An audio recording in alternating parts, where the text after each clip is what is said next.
하나님 감사합니다. 이렇게 추운 날씨에도 당신을 사랑하고 말씀을 듣기를 사모하는 당신의 자녀들이 함께 모였습니다. 교회의 모든 교회의 머리 되시고 교회를 다스리시고 인도하시는 예수 그리스도께서 오늘 함께 모인 당신의 자녀들을 마음속에 함께하여 주시옵소서. 그리하여 오늘 전하는 말씀이 그들 안에 거하고 그 안에서 역사하여 그들의 삶이 예수 그리스도가 기뻐하시고 영광 받으시는 삶이 될 수 있도록 축복하여 주시옵소서. 감사하며 우리 예수님 받들어 기도드렸사옵나이다. 아멘. 오늘 라오디게아 교회를 마치면은 7교회에 보내는 말씀을 다 마칩니다. 제가 7교회에 보내는 교회 말씀 편지를 말씀을 준비하고 연구를 하면서 한 가지 느낀 것은 사도 요한이 요한계시록의 7편지를 쓸 적에 실질적으로 그곳에 가서 그곳에 사는 사람들이 어떻게 신앙생활을 하고 있으며 그 지역은 어떻게 생겼으며 그 신앙생활하는 모습들은 속까지 들여다보지 않고서는 쓸 수 없는 그러한 편지 내용입니다. 그래서 이것은 제가 공부하면서 결론을 내린 것은 이건 예수님밖에 편지를 쓸 사람이 없다. 이것은 분명히 예수님께서 사도 요한께 계시해 주지 않으면은 쓸 수도 없고 감히 이러한 내용을 알 수도 없는 그러한 말씀과 2000년 전에 살았던 그 지역의 사람들의 풍습과 지역과 환경과 모든 것이 일치하는 거예요. 참 신기하지 않습니까? 신기할 것도 없죠. 하나님께서 보고 하신 거니까.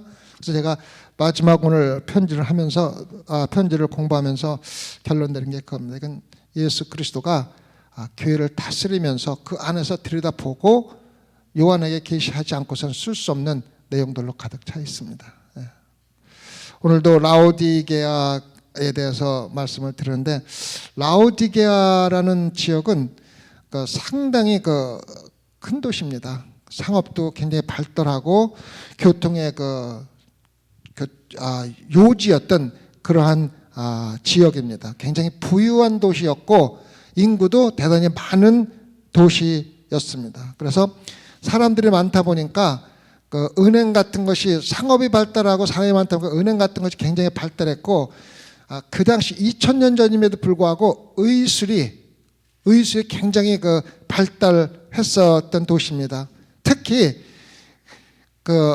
라오디게아에서 나오는 그 안약이 세계적으로 유명할 정도로 굉장히 훌륭한 안약을 생산했다는 겁니다. 그래서 나중에 우리가 편지에 나오지 않습니까? 너희가 안약을 발라서 눈을 치료하라고 그런 얘기 나오잖아요. 그래서 그러한 것을 갖다가 알지 못하면 그런 얘기를 할 수 없는 거예요. 예수 그리스도밖에 할 수가 없는 겁니다. 그래서 완벽한 생활을 하면서 가장 큰 문제가 뭐였냐면은 그렇게 풍성하고 요지고 풍부하게 살아가면서 마음속에 하나님이 필요 없다고 생각하는 삶을 살 수밖에 없는 환경에 있다는 거예요. 우리 한번 미국을 한번 우리가 생각을 해보겠습니다.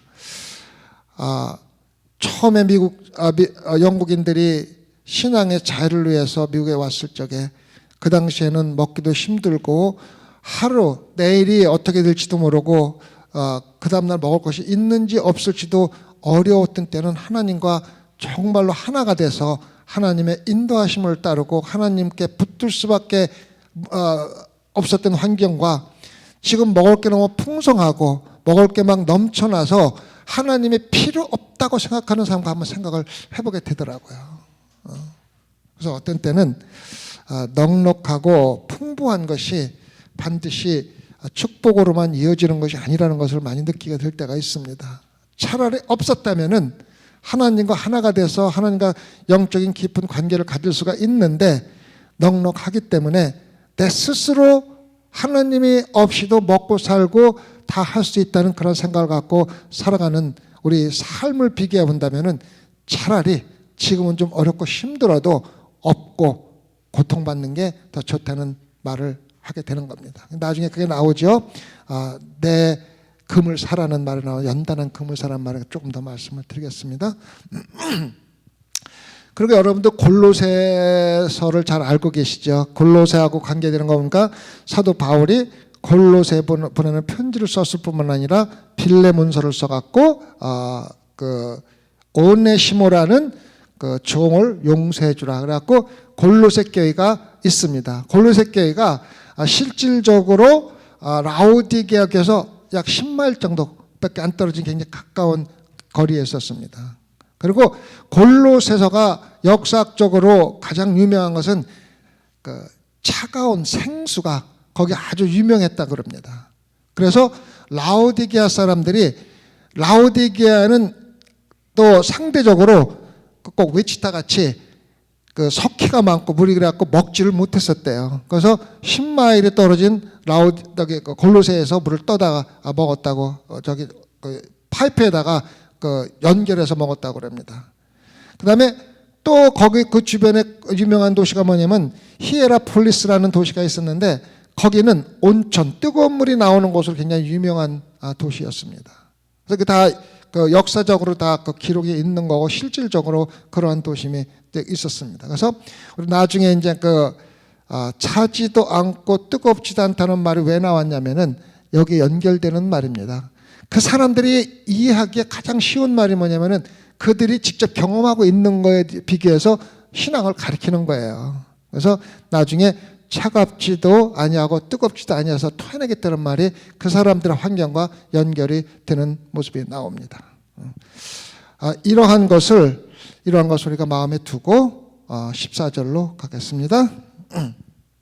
라오디게아 교회 사자에게 편지하기를 아멘이여 충성되고 참된 증인이시여 하나님의 창조의 근본이시니가 가라사대. 예수 그리스도를 세 가지로 이야기를 합니다. 아멘이시여, 그 다음에 충성되고 참된 증인이시여, 그 다음에는 하나님의 창조의 근본이시여 라고 세 가지로 나옵니다. 아멘, 우리가 아멘이라는 말을 많이 쓰지 않습니까? 설교하다가 아멘 아멘 하는데 이 아멘은 정말로 거룩한 단어입니다. 여러분들 설교 시간에 아멘 하는 것은 하나님에 대해서만 사용하는 단어를 여러분들이 사용하는 겁니다. 굉장히 귀중한 단어입니다. 그래서 그 뜻은 뭐냐면 확실하고 진실되고 참되다는 거예요. 그 아멘이라는 단어 등에는 거짓이나 가식이나 그런 것은 전혀 찾아볼 수 없는 그러한 단어라는 뜻이에요. 그래서 예수 그리스도를 아멘이라고 하는 것은 예수 그리스도는 참되시고 진실되시다는 말을 갖다가 나타내주고 있는 겁니다. 여러분들이 제 말씀할 적에 방금 아멘 하셨지 않습니까? 우리가 그 아멘 할 적에 그 하는 의미를 조금 더 좀 자세히 말씀드리면 첫 번째로는 제가 전하는 말씀이 내 개인적인 말이 아니고 하나님의 진리의 말씀이라는 것을 인정하는 겁니다. 첫 번째 의미고, 두 번째는 내가 지금 전하는 말씀이 하나님의 진리이고 그 진리대로 살아가겠다는 결심이 담겨져 있는 겁니다. 그래서 여러분들이 말씀을 듣고 아멘 할 적에 나는 이 말씀이 하나님의 진리의 말씀이며 그냥 헛되이 들어서 흘려보내지 아니하고 내 마음에 새겨두고 그대로 살겠다는 그러한 대단한 결심입니다. 그래서 여러분들 예배 시간에 또 말씀을 듣고 찬양 시간에 찬양을 듣고 아멘 하는 것은 그냥 굉장히 중요하고 굉장히 가치 있는 그런 말씀이기 때문에 반응이기 때문에 여러분들 많이 하시면은 사실 좋습니다. 아시겠죠? 그래서 아멘. 절대적으로 참되고 진실되신 예수 그리스도가, 그 다음에 충성되고 참된 증인. 이 말은 뭐냐면은 예수 그리스도는 나는 진리 외에는 다른 말을 전혀 아니하는 사람이고 내가 지금부터 요한에게 하는 말은 진리라는 것을 가르쳐주고 있는 겁니다. 그래서 나는 충성되고 참된 증인이라는 것은 예수 그리스도 자체는 절대로 거짓이나 참되고 진실되지 않은 것을 이해하지 않는 분이기 때문에 내가 지금 요한에게 받아 쓰라고 하는 모든 말은 참되고 진리이기 때문에 너희들이 받아서 믿고 행하라는 뜻입니다. 아시겠죠? 그래서 굉장히 중요한 말이 나옵니다. 그 다음에 하나님의 창조의 근본이시다 그랬어요. 라오디게아도 그렇지만은 가까이는 골로새도 문제가 하나가 있었습니다. 그 문제가 뭐냐면은 예수 그리스도가 창조주가 아니라 하나님이 예수 그리스도를 만들었다고 얘기를 한 거예요. 그래서 사도 바울이 골로새에 편지를 보낼 때 그 얘기를 합니다. 예수 그리스도는 창조의 본체시요 모든 것이 예수 그리스도로 말미암아 창조되었다고. 예수 그리스도가 하나님이 창조한 창조물이 아니라 스스로가 창조주라는 것 갖다가 강조해서 골로새 편지를 보내면서 뭐라고 했냐면은 이 편지를 누구와 함께 읽으라? 라오디게아 교회와 함께 읽으라고 골로새에 나와 있습니다. 골로새에 거기에서 나오면서 골로새 4장 16절에 보면은 이렇게 나와 있습니다.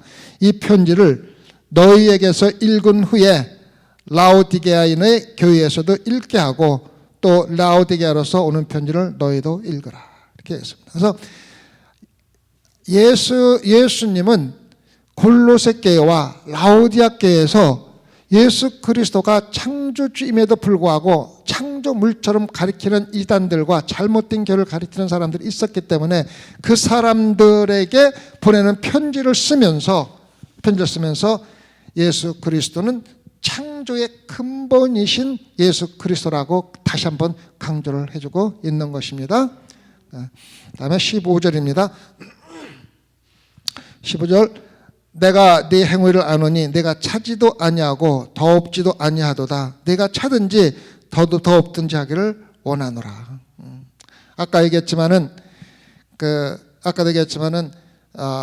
라오디게아는 깨끗하고 찬물이 없고 물이 더럽고 석회가 많기 때문에 주변에 있는 도시 골로새라든가 그런 도시에서 물을 끌어다 쓰면서 10마일이라는 지역에서 운반되면서 골로새에서 생수가 차가운 물이 오면서 미지근한 물이 변했다는 거예요. 근데 실질적으로 그 미지근한 물을 먹어보면은 토할 정도로 그 맛이 없었다는 거예요. 지금이야 뭐 하수도관이 잘 돼 있으니까 깨끗한 물을 뭐 10마일을 보든 100마일을 보내든 쭉 가면은 그쪽에서도 깨끗한 물을 마실 수가 있지만 그 당시에 그런 것이 없었잖아요. 뭐 도랑을 박다든가 뭔가 했겠죠, 그죠? 그러한 곳에서 물을 10마일을 보내서 와 보면은 우리가 옛날에 논에 가서 일하다가 목말르면 논물을 퍼먹는 것 같은 그러한 진짜 토할 수밖에 없는 그러한 느낌을 많이 받을 정도로 했다는 거예요. 그래서 예수 그리스도가 그 사정을 뻔히 알고 있으면서 이 사람들에게 이러한 식으로 가르쳐주면은 피부에 와닿는 하나님의 말씀으로 느낄 수가 있다는 것을 알고 말씀을 한 겁니다. 그래서 차지도 않고 덥지도 않다는 뜻이 그러면 우리에게 무슨 의미를 주는 겁니까? 무엇을 차지도 않고 덥지도 않다는 건 신앙적으로. 이거는 무엇을 얘기하는 거냐면 그 당시 아까도 말씀드렸지만은 그 라오디게아는 물질이 풍부하고 상업이 풍부하고 살아가면서 너무 편안한 삶을 살기 때문에 대부분의 신앙인들이 교회에 나와서는 신앙인으로 살아가고 밖에 나가서는 세상과 타협하면서 살아간 거예요. 그래서 세상과 신앙생활하면서 세상과 타협하면서 중간에 길을 간 사람을 덥지도 않고 차지도 않다고 말을 하는 겁니다. 여러분들 제가 이런 말하면 자꾸 목사가 부정적인 얘기만 한다고 말을 하겠지만은 한번 미국을 한번 잘 돌아보세요. 교회 다니시는 분들 대부분이 뜨겁지도 않고 차지도 않아요. 세상에 나가서 세상 가서 절대적으로 타협하면서 살아가면서 교회 와서는 예배 드립니다. 그게 지금 미국에 사는 신앙인들의 모습이에요. 우리가 이러한 것을 깨닫고 알지 못하면은 깨닫고 알지 못하면 아까 우리가 찬송 두 번째 찬송한 것처럼 실컷 살고 가다가 지옥으로 떨어가는 내 형제하고 똑같은 거예요. 우선 신앙생활의 근본은 내가 무엇을 잘못하고 있는지 알아야 됩니다. 알아야 되는데 인간 본성이라는 게 그 잘못된 거를 지적해주고 이야기를 해주면은 싫은 거예요. 반항이 생기는 거예요. 그래서 목회자가 잘못된 거를 지적하고 또 이야기하면은 거기에 대해서 반발이 많이 생깁니다. 맨날 그렇게 한다고. 어저께 제가 철야 예배 때도 말씀을 드렸지만은 그 설교 말씀을 들어보면은 1700년 때 1800년 때 성령운동이 굉장히 강할 때 쓰여진 설교와 지금 쓰여진 설교를 읽어보면은 영적으로 구분이 확 됩니다. 그 당시에 쓰여진 설교 보면은요 영적으로 살아있는 설교예요. 아주 들어보면 지루하고 아무런 재미도 없는 거지만 그 가운데서는 그 사람들이 얼마나 영적으로 살아있는 가운데서 말씀을 전하는가를 느낄 수가 있어요. 요즘 설교는요 기교 설교예요. 해석을 연구를 많이 해가지고 해석은 잘하는데 거기에 영성이 없어요. 영적으로 죽어 있어요. 그래서 이해하고 깨닫는 데는 전혀 문제가 없는데 거기에서 영적으로 살아나는 데는 문제가 참 많습니다. 그래서 저는 아까도 말씀드렸지만 대부분의 제가 참고로 하는 해석이나 그 신학자들의 그 해석을 가능하면은 1700년, 1800년 때 쓴 그 자료를 많이 연구를 하고 그 사람들 거를 많이 읽고 그 사람들이 어떻게 영적으로 설교를 하면서 영적으로 실질적으로 살아갔는가를 갖다가 많이 느끼면서 여러분들에게 말씀을 전하려고 노력을 많이 합니다. 물론 부족하지만은. 그래서 우리가 그 세상에서 타협하면서 살아가면서 당신 타협하고 살아갑니다 얘기하면은 듣기 싫은 거예요. 그래서 예수님이 뭐냐면 그 사람들이 마시는 물을 가지고 그 사람들이 봐라, 니네들이 골로새에서 온 생수가 너희들한테 오니까 미지근해졌지, 먹어보니까 어때? 맛이 없지, 토해냈지. 똑같아. 예수 그리스도를 믿는 거는 중간은 없어, 타협은 없어. 무조건 예수 그리스도만 믿어야 돼 하고 가르쳐주고 있는 겁니다. 다음에 3장 16절에 내가 이같이 미지근하여 더웁지도 아니하고 차지도 아니하니 내 입에서 너를 토하여 내치리라. 우리가 차라리 신앙생활을 안 하면은 하나님께서 궁일이 여기셔갖고 사람들 가서 전도하라고 그래요. 믿게 하라고. 근데 믿는다고 하면서 이중적으로 타협적인 생활을 하면은요 하나님을 슬프게 하고 하나님을 아프게 하고 하나님을 정말 괴롭히는 거예요. 알아야 돼요. 우리가 정말 전지전능하시고 우리를 위해서 십자가에 돌아가신 예수 그리스도를 슬프게 하고 아프게 하고 괴롭게 하는 것이 바로 우리가 타협하는, 뜨겁지도 않고 차지도 않은 신앙생활을 우리가 알아야지 돼요. 차라리 안 믿으면은 하나님의 긍휼히 여기셔서 그들에게 전도할 사람을 보내주고 그들에게 말씀으로 전하죠. 그렇잖아요. 근데 믿는다고 하면서 세상에 나가서 아무런 영향도 주지 못하고 같이 살아가니까, 똑같이 살아가니까 저 사람이 그리스도냐 뭐야?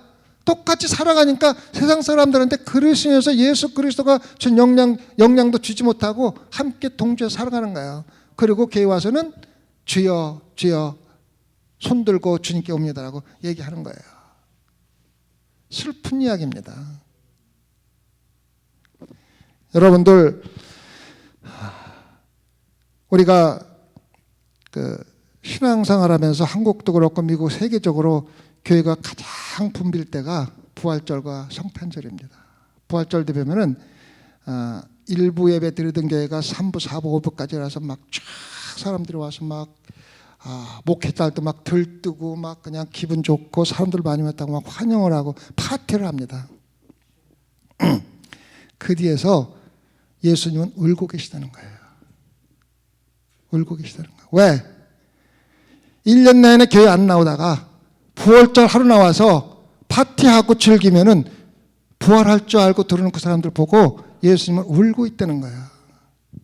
그래서 인간들이 가장 기뻐하고 축하하는 부활절이 예수님한테는 가장 슬프고 괴로운 날이라는 거예요. 여러분이 이 말 가볍게 들지 마세요. 가볍게 들지 마세요. 여러분 보잖아요. 부활절 되면 미국 교회도 그렇고 한국 교회도 그렇고 산부사배들이 다 되잖아요. 그 사람 다 어디 갔다 온 거예요? 세상 가서 놀다 왔잖아요. 뭐 하는 건지 아세요? 종교적인 장난하고 있는 거예요. 장난하고. 종교 가지고 장난하고 있는 거예요. 부활절 가서 예배 드리고서 나는 그리스도인이다. 나는 부활할 것이다. 나는 구원받았다. 예수님은 뒤에서 울고 계신 거예요. 울고 계신 거예요. 슬픈 거예요.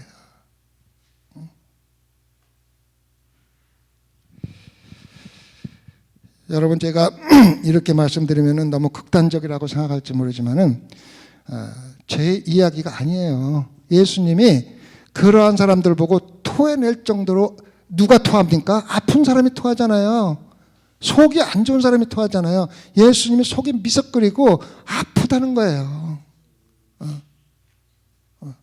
우리 신앙생활하면서 세상 사람들과 똑같이 꿈꾸고 세상 사람들이 가는 편안한 길을 가려고 하고 세상 사람들이 아무런 영향을 주지 못하고 미지근한 신앙생활을 할 적에는 하나님께서, 예수 그리스도께서 토해낼 정도로 아프고 슬프다는 거, 사람들이 많이 모여서 부활절이라고 예수 그리스도 부활했나고 막 환영할 적에 뒤에서 예수님은 울고 계시다는 거, 우리가 마음속에 새겨두고 교회 나와서 무엇을 하든 밖에 나가서 어떠한 일을 하든 예수 그리스도의 이름으로 하고, 누가 봐도 저 사람은 예수 믿는 사람이야. 둘 중에 하나입니다. 저 사람은 누가 봐도 예수 그리스도인데 욕을 먹던가 아니면은 칭찬을 받던가, 둘 중에 하나라 해야 돼요. 중간은 없어요. 중간은. 근데 우리는 대부분이 중간적인 삶을 살기를 원합니다. 욕도 먹기 싫고 칭찬도 안 받고 싶고 그냥 어울려서 같이 살면 돼. 이것이 우리 신앙생활입니다. C.S. 루이스라는 사람은 이렇게 얘기를 했어요. 기독교는 만약에 거짓이라면 전혀 중요하지 않고, 만약에 진실이라면 중요성이 무한한 거예요. 그래서 한 가지 불가능한 것은, 적당히 중요한 것은 기독교에 불가능하다는 거예요. 예수 그리스도가 진실로 구세주라면은 예수 그리스도는 무한한 가치를 줘야 되고, 예수 그리스도가 가짜라면은 아무리 삶에 영향을 줄 수가 없고 그냥 아무것도 아닌, 가장 중요하지 않은 걸로 여기는 건데, 대부분의 사람들이 중간에 중요한 정도로 신앙생활을 하고 있는 것이 가장 큰 문제라는 것입니다. 우리가 신앙생활 하면서 종교 장난, 종교 놀이 하지 마세요. 믿으면 똑바로 믿고 아니면은 그만두는 거예요. 제가 이런 말씀을 사실은 그 새벽 예배에 나온 사람들한테는 할 필요가 없이 다들 믿음 생활 잘하니까 했지만은, 그래도 혹시라도 그런 분이 있으면 가장 중요한 것이 뭐냐면은 우리가 세상에 살아나가면서 내가 열심히 일해서 부자가 되고 내가 다 잘해서 부자가 된 것하고 세상 사람과 다 하고서 없을 적에는 하나님께 매달리다가 생기니까 내가 한 것 같은 느낌 받는 것이 가장 예수님께서 힘들어 하시는 겁니다. 자, 호세아서 2장 8절 같이 볼까요? 호세아서 2장 8절. 호세아서 2장 8절입니다. 13장 5절과 6절을 봅시다. 죄송합니다. 호세아서 13장 5절과 6절, 4절, 5절과 6절 봅시다. 호세아서 구약 1268편입니다. 제가 읽을게요.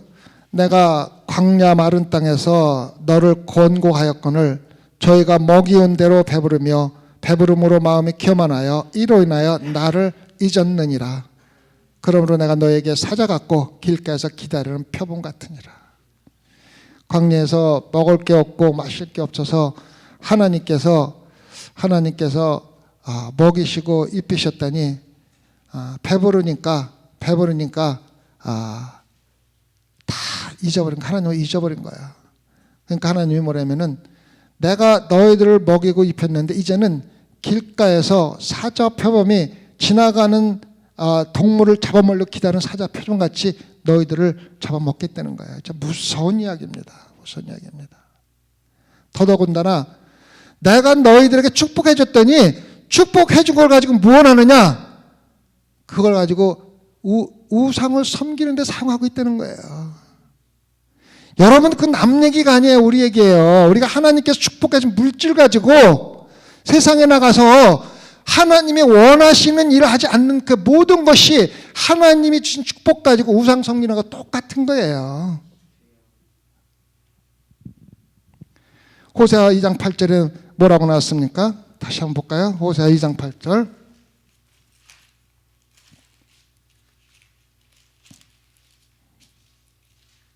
2장 8절입니다. 곡식과 새 포도주와 기름은 내가 저에게 준 것이요 저희가 바알을 위하여 쓴 은과 금도 내가 저에게 더해 준 것이거늘 저가 알지 못하는도다. 하나님께서 금과 은을 주셨는데 그걸 가지고 가서 우상을 만들어서 바알을 섬기는 건데 그게 호세아 시대 때만 있었던 일이 아니라 지금 우리에게 똑같은 일이 이루어지면서도 더 큰 문제는 우리가 그걸 알지 못한다는 거예요.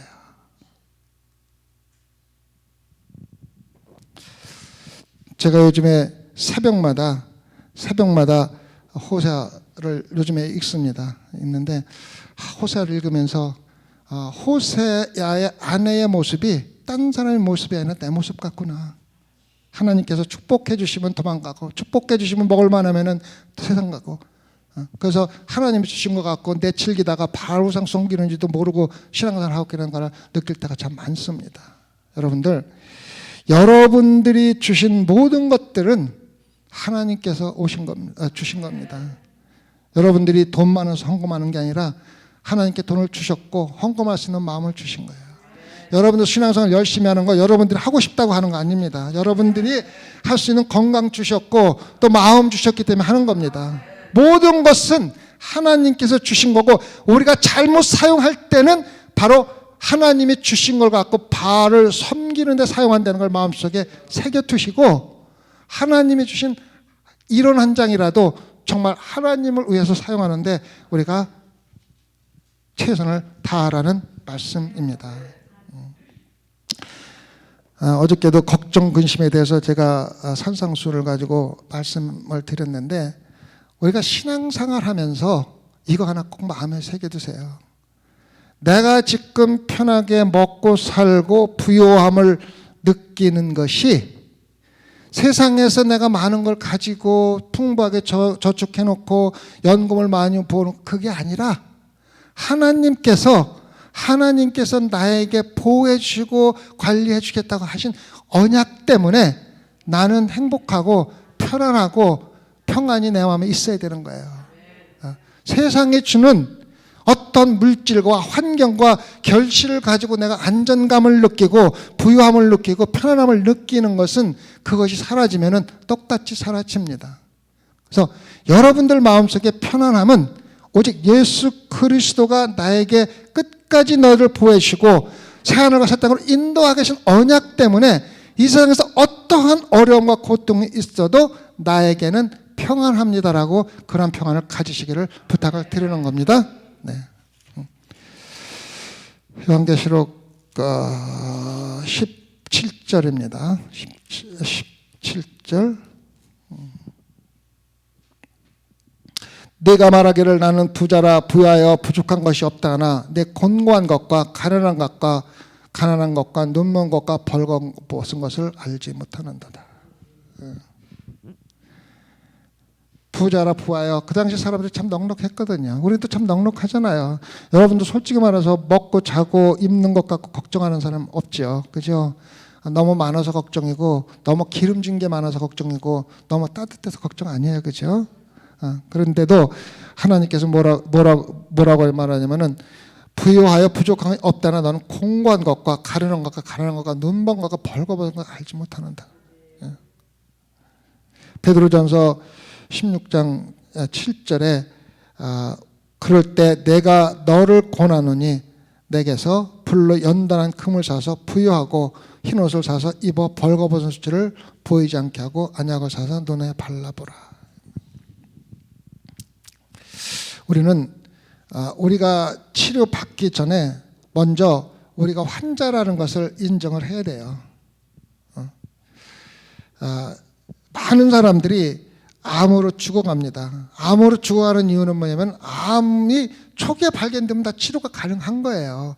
근데 그걸 발견하지 못하니까 죽는 거거든요. 우리가 신앙생활 하면서 우리가 잘못된 것을 곤고한 것과 가난한 것과 가련한 것과 눈먼 것과 벌거벗은 것을 보지 못하기 때문에 우리가 죽어가는 건데, 죽어가면서도 모르고 나중에 암 4기 말기입니다 하면은 그때 가서는 아이고 너무 늦었네 이렇게 느끼는 거예요. 신앙생활도 똑같습니다. 우리는 먼저 우리가 잘못되고 부족하고 죄인이고 또 눈멀고 벌거벗었다는 것 같다가 우리 알아야만 됩니다. 이거는 다 영적인 얘기입니다. 영적으로 가련하고 영적으로 벌거벗었으면서도 모르고 사는 거예요. 그래서 내가 너를 권하노니 내게서 불로 연단한 금을 사서 부유하게 하고 흰옷을 사서 입어 벌거벗은 수치를 보이지 않게 하고 안약을 사서 눈에 발라보게 하라고 하나님께서 얘기를 해주는 겁니다. 우리는 세상적인 부요 가지고 만족할 수가 없어요. 영적인 부요가 반드시 있어야만 합니다. 그래서 너를 권하니 불로 연단한 금을 사라는 말을 우리가 잘 이해해야만 합니다. 아까 베드로전서 16장 7절, 1장 6절과 7절 볼까요?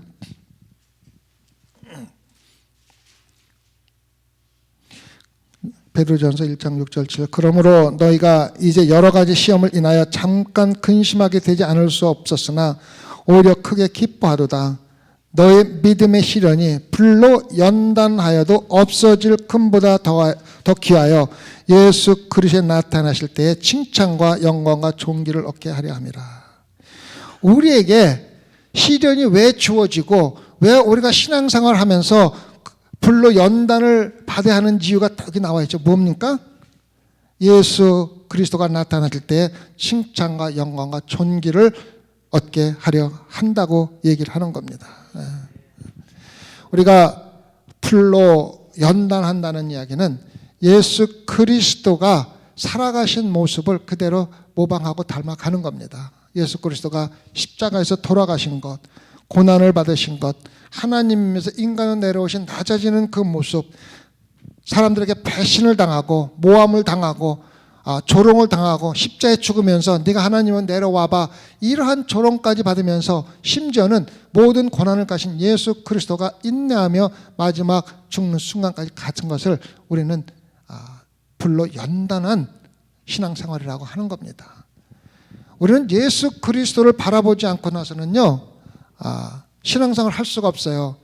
그런데 사람들이 다 예수 그리스도를 바라보긴 바라보는데 어떠한 모습만 바라보냐면 부활하신 예수만 바라보는 거예요. 고난과 고통의 예수 그리스도는 아예 무시하고 자기하고 아무 상관도 없는 것처럼 생각하고 신앙생활을 하는 게 문제가 된다는 거예요. 여러분 예수 그리스도를 바라볼 적에 부활한 예수만 바라보지 마세요. 십자가에서 울부짖는 예수 그리스도 바라보셔야 돼요. 그거를 보지 못하면은요 아까 얘기했듯이 부활절 가가지고 부활절날 하루 예배 가가지고 예수 그리스도만 슬프게 만들어 놓고서 지옥으로 가는 거예요. 그래서 우리는 예수 그리스도가 나타나실 때 칭찬과 영광과 존귀를 위해서 예수 그리스도를 바라볼 적에 십자가의 고난받으신 예수 그리스도의 고통과 고난도 함께 받아야 된다는 것을 항상 마음속에 두세요. 물론 그것만 바라보고 신앙생활하면 힘들고 어려워서 못하지만은 함께 바라보라는 거예요. 십자가에 돌아가신 예수 그리스도를 바라보면서 내 자신이 연단하면서 예수 그리스도가 어떻게 영광과 존귀와 칭찬을 받기 위한 내 삶이라는 것을 생각할 적에 기쁘게 신앙생활을 할 수가 있다는 겁니다. 그리고 흰옷을 입으라는 것은 의롭게 행하라는 것이고 안약을 사러 바르라는 것은 영적인 시력, 영적으로 보는 눈을 회복하라는 겁니다. 우리가 신앙생활하면서 우리에게 주어진 하나님을 섬길 기회를 똑바로 알고 또 하나님을 섬기고 하나님 일할 적에 따라오는 위험과 또 우리가 해갈 거룩한 방향이 무엇인지를 똑바로 알고 순결하고 거룩하게 신앙생활 하는 자가 바로 안약으로 영적인 치료를 받은 자입니다. 우리가 벌거벗었다는 것은 말이에요, 예수 그리스도의 십자가의 고난을 전혀 이해하지 못하고 부활만 생각하며 살아가는 모습을 갖다가 벌거벗고 가련한 신앙생활이라고 하는 거예요.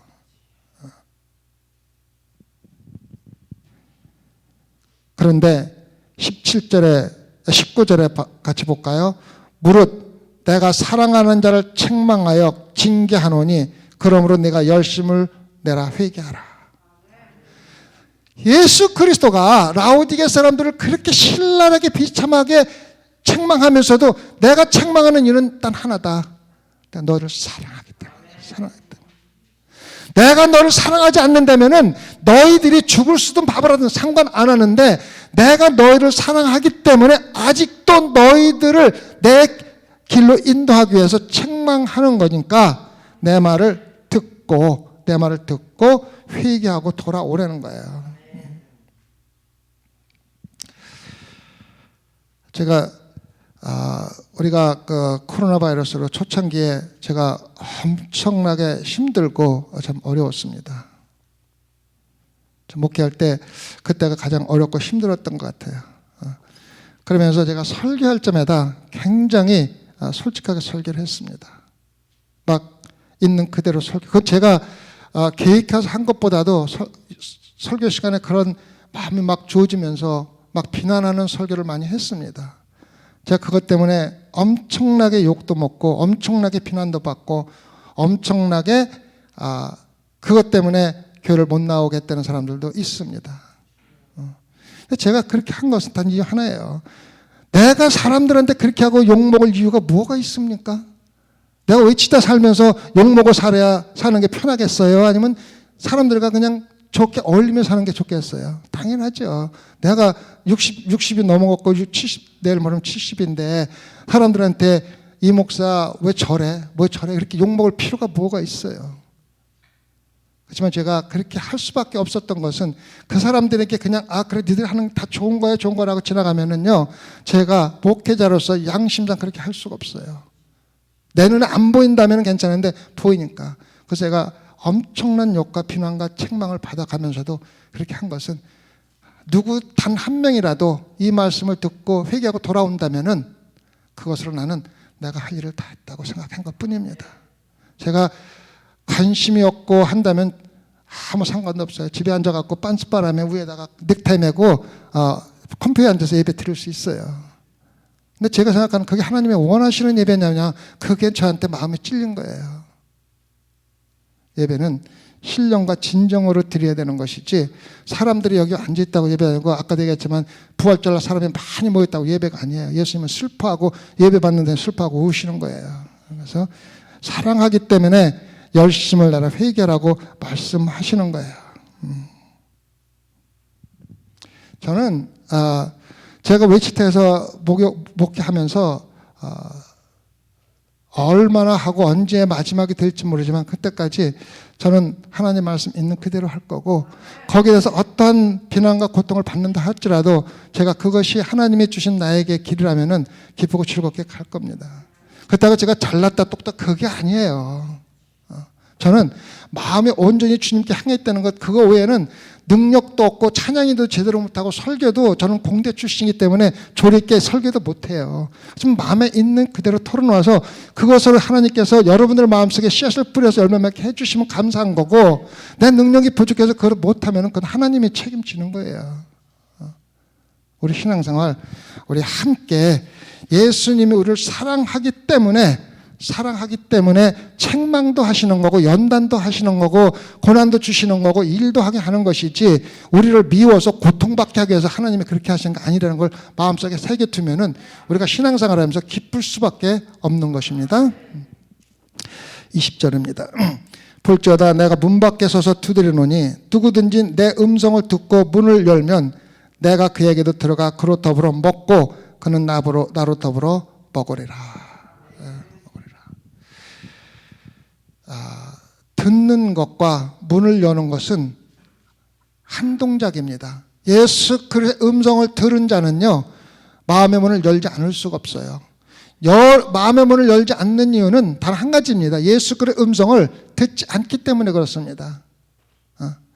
예수 그리스도의 음성을 듣는 자는 반드시 문을 열게 되어 있는데, 우리는 예수 그리스도의 음성으로 듣지 아니하고 세상에서 들으는 음성을 더 듣는 겁니다.